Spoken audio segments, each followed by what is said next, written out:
Hi, Jus4SweetZ here. I finally got a chance to make a cooking video and not just one of my other videos. It's been a crazy, crazy weekend for me. I sold a car, had to get a different car. It's just been chaos, plus working on top of it. So, I decided this morning that I was going to do something pretty easy, but I wanted to get a video out there. I made a microwave dark chocolate cake. You've seen my microwave video. I think I made a lemon cake in that one.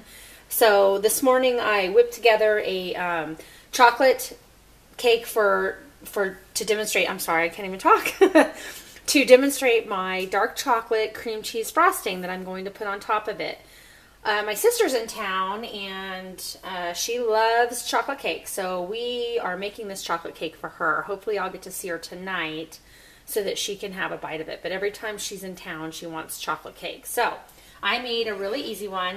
I just flipped it out of the pan so it's still kind of steaming, still warm, but there's my microwave chocolate cake. And we're going to go ahead and start the frosting. For my cream cheese frosting, I use 8 ounces of cream cheese. I do not like the texture of fat-free cream cheese, so it won't turn out the same if you substitute regular cream cheese with fat-free cream cheese. You want to make sure you use regular cream cheese, or you can even use the third less fat cream cheese. That works just as well, but no fat-free if possible. And I have 1 stick of salted butter. I did not use unsalted this time. I wanted it to have a little bit of a salty flavor. That seems to be popular, so that it's not, you know, too sweet. So we're going to go ahead and we're going to stick our cream cheese and our butter. And the butter, make sure, is room temperature. The cream cheese I just took out of the fridge and cut it. And get our attachment on. I use the paddle with mine. Kind of squish that cream cheese down. Get the paddle on.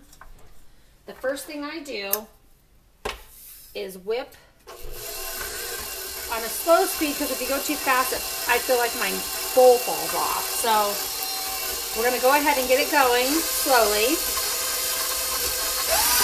And I need that. I've got cream cheese and everything stuck on the paddle. So I get it going, and I like to whip it so that it looks like a whipped mixture. So I let it go a little while, get some air into it.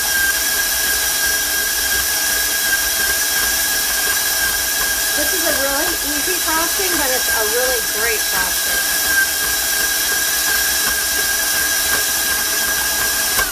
Turn it off. You're going to want to scrape your bowl once to get the sides off. So I'm scraping the bowl. Good morning, pumpkin.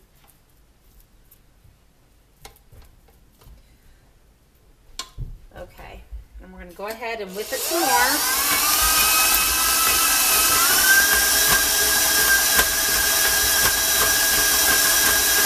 Getting nice and fluffy, that's what you want.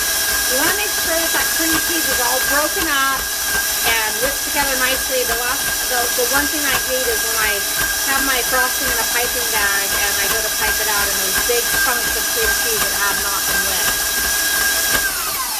Okay, and I want to go ahead and show you what that looks like. You can see it's real whipped. It looks just like whipped cream cheese in a container. So next what I'm going to do is we are going to add powdered sugar. And you know me, I don't measure anything, but I would say roughly about 2 cups. You can add more, add less, depending on sweetness. I want to use a little bit of Mexican vanilla. I got to get it out. So I'm going to use a little bit of my Mexican vanilla. I got this actually from my mom, who had gone to Mexico and gotten the vanilla. So, and I have another Mexican vanilla from one of my friends whose parents are down there. So that's how I get mine. Other than that, I'm not quite sure where you get it. If you can't find Mexican vanilla, go ahead and substitute it with just regular vanilla extract. But try not to use the imitation. The real is the best.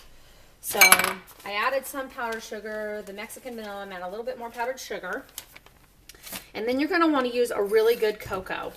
Now, I got these cocos at Costco, and they are the Rodell brand. It's my favorite. So when I run out, I don't know what I'm going to do. Costco hasn't had them since I bought all these. I think I bought like 12 of them. You can use Hershey's, you can use Nestle's, you can use any cocoa, unsweetened cocoa that you find at your supermarket. I just happen to really like this one. So I like mine pretty chocolatey, so I'm going to use about 2 or 3 scoops of cocoa.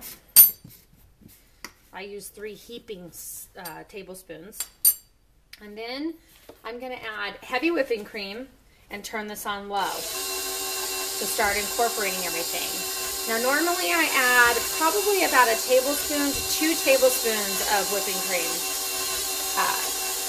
I prefer to make my frosting with heavy cream. It just, I don't know, I think it comes out fluffier. It might be all in my head, but I think it looks much nicer. As it starts incorporating, increase it to see if you need to add more liquid. Definitely need more liquid. So I'm going to add the rest of this.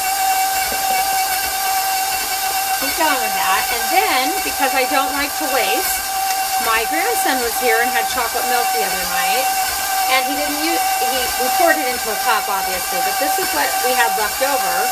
So I'm going to actually add a little bit of chocolate flavor to this by adding chocolate milk.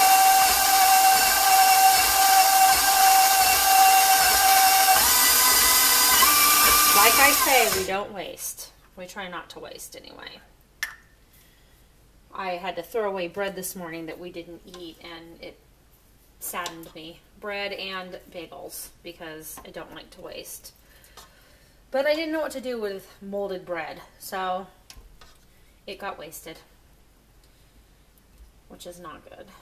So, okay, so I scraped the sides. We're going to mix it up really well. Go on a high speed. Just let that whip together. The consistency looks pretty good.